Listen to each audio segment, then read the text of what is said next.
नमस्कार, मैं रचना शर्मा चढ़ती कला टाइम टीवी देख रहे सभी दर्शकों का स्वागत करती हूं। आप देख रहे हैं हरियाणा न्यूज। समाचारों की शुरुआत से पहले एक नजर आज की मुख्य सुर्खियों पर।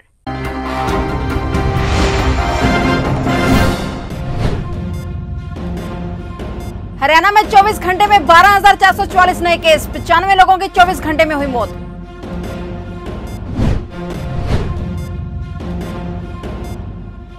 जिन नागरिक अस्पताल पहुंचे सीएम मनोहर लाल, कोविड मरीजों के परिजनों से मिलकर दिए आदेश।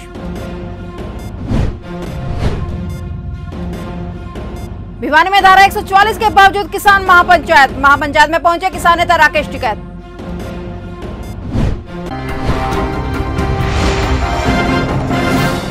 और अब समाचार विस्तार से। हल्का स्मालखा से कांग्रेस के विधायक धर्म सिंह छोकर भी कोरोना की चपेट में आ गए हैं। इस संबंध में जानकारी देते हुए उन्होंने बताया कि हल्के लक्षण होने के कारण सपरिवार कोरोना की जांच करवाई थी, जिसमें यह पाया कि उनकी धर्मपत्नी और वह कोरोना संक्रमित हो गए हैं। उन्होंने आग्रह किया है कि पिछले दिनों जो लोग उनके संपर्क में आए हैं सभी लोग अपनी जांच करवाएं, वे कुछ दिन आइसोलेशन का पालन जरूर करें। 3 कृषि कानूनों के खिलाफ दिल्ली की सीमाओं पर किसानों का आंदोलन लगातार जारी है। इस बीच किसान नेता गुरनाम सिंह चढ़ूनी ने ट्वीट कर कोरोना संक्रमित मरीजों को सलाह दी है।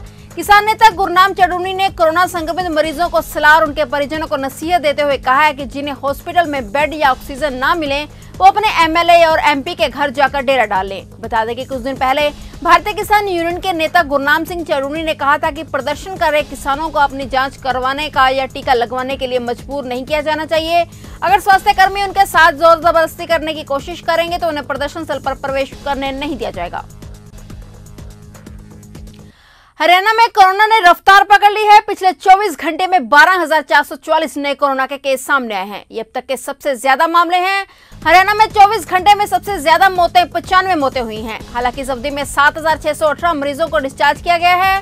हरियाणा में कोविड के कुल मामले 4,60,198 हो गए हैं। राज्य में अब तक इस महामारी से 4,021 लोगों की जान जा चुकी है, जबकि 3,67,317 लोगों ने महामारी को निजात दे डाली है। फिलहाल राज्य में कोरोना के एक्टिव मामलों की संख्या 88,860 है।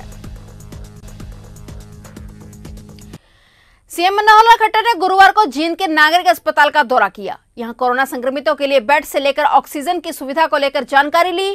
करीब 10 मिनट तक नागरिक अस्पताल की व्यवस्था देखने के बाद सीएम मनोहर लाल खट्टर ने वहां खड़े मरीजों के परिजनों से बात की। परिजनों ने सीएम मनोहर लाल के सामने ही कहा कि उनके कार्यक्रम के चलते यहां दाखिल कोरोना संक्रमितों को पानी तक नसीब नहीं हुआ है। इस पर सीएम ने सिविल सर्जन को तुरंत पानी और दूसरी व्यवस्था करने के निर्देश दिए।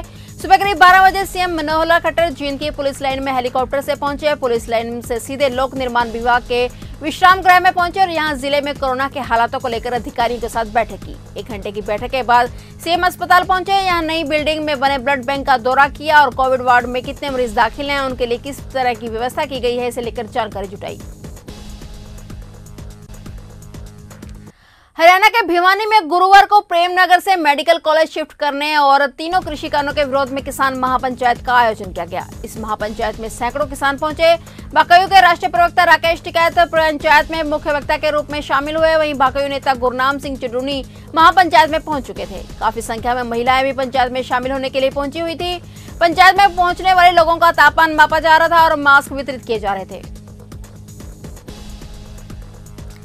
हरियाणा सरकार का कहना है कि फिलहाल हरियाणा में ऑक्सीजन की कमी नहीं है, लेकिन स्वास्थ्य विभाग की तरफ से कहीं ना कहीं कोई खामी के कारण कुछ समय के लिए जिंदगी दांव पर बनी रही। ऐसा ही एक मामला कुरुक्षेत्र के एक निजी अस्पताल का सामने आया है, जहां पर कुछ ही घंटों की ऑक्सीजन बची थी, जिसके कारण अस्पताल संचालक डॉक्टर लोकेंद्र गोयल ने कुरुक्षेत्र उपायुक्त के निवास स्थान पर देर रात 10 बजे पहुंचे और जो कि आरोप लगाने लगे कि उनका ऑक्सीजन का टैंकर करनाल प्रशासन द्वारा रोक लिया गया और उनके हॉस्पिटल में कुछ ही घंटों की ऑक्सीजन बची है। उनके यहाँ 80 से 100 कोरोना के गंभीर मरीज दाखिल हैं, जिसके बाद आनंद फानन में कुरुक्षेत्र प्रशासन ने किसी भी तरह ऑक्सीजन टैंकर को पायलट कर समय रहते ही अस्पताल पहुंचाया और ऑक्सीजन को अस्पताल के टैंक में ट्रांसफर करवाया। वहीं दूसरे प्रशासन का कहना है कि उनके यहाँ ऑक्सीजन देर रात 2 बजे तक की थी, लेकिन अस्पताल प्रशासन पैनिक होने के कारण मरीजों में यह अनाउंसमेंट पहले ही कर चुका था कि अस्पताल के पास कुछ ही समय की ऑक्सीजन बची है, जिसके कारण वहां पर मरीज और परिजन वहां पे घबरा गए। फिलहाल हॉस्पिटल में ऑक्सीजन पहुंच गई और प्रशासन ने आश्वासन दिया है कि आगे भी निरंतर ऑक्सीजन की सप्लाई जारी रहेगी। लगभग 90 पेशेंट दाखिल हैं, लगभग 80 के करीब वेंटिलेटर पे हैं। तो बार बार अंदर से अनाउंसमेंट की जा रही थी जो हमारे अटेंडेंट है उन्होंने बताया कि बार बार वो करी जा रही थी अनाउंसमेंट कि ऑक्सीजन खत्म हो रही है, ऑक्सीजन खत्म है, 10 बजे तक की कोटा है हमारे पास। तो प्रशासन ने तुरंत संज्ञान लिया और ये टैंकर यहाँ पहुँच चुका है। और डॉक्टर भी आए हैं LHOP हॉस्पिटल से जो एक्सपर्ट हैं इस चीज़ के, उन्होंने भी देखा कि अभी इसमें ऑक्सीजन की कोई कमी नहीं थी।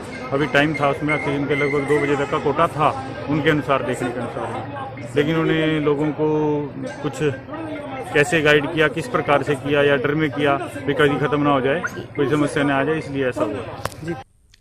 देश कोरोना महामारी से पिछले 1 साल से लड़ाई लड़ रहा है, लेकिन कोरोना की दूसरी वेव ने देश में चारों ओर त्राही मचा दी है। सरकार तो क्या, निजी अस्पतालों में भी ऑक्सीजन की कमी देखने को मिल रही है, जिसके चलते मरीजों के परिजन अपनों की जान बचाने के लिए खुद ऑक्सीजन सिलेंडर को लेकर इधर उधर ऑक्सीजन लेने के लिए दौड़ रहे हैं। लेकिन घंटों की कड़ी मुशक्कत और लाइन में लगने के बाद भी उन्हें ऑक्सीजन नहीं मिल पा रही है। ऐसा ही एक मामला दिल्ली से सटे फरीदाबाद में देखने को मिला, जहाँ एक बेटी अपनी माँ की जान बचाने के लिए पिछले 48 घंटों तक लाइन में लगी रही, लेकिन आज भी उसे ऑक्सीजन का सिलेंडर नहीं मिला।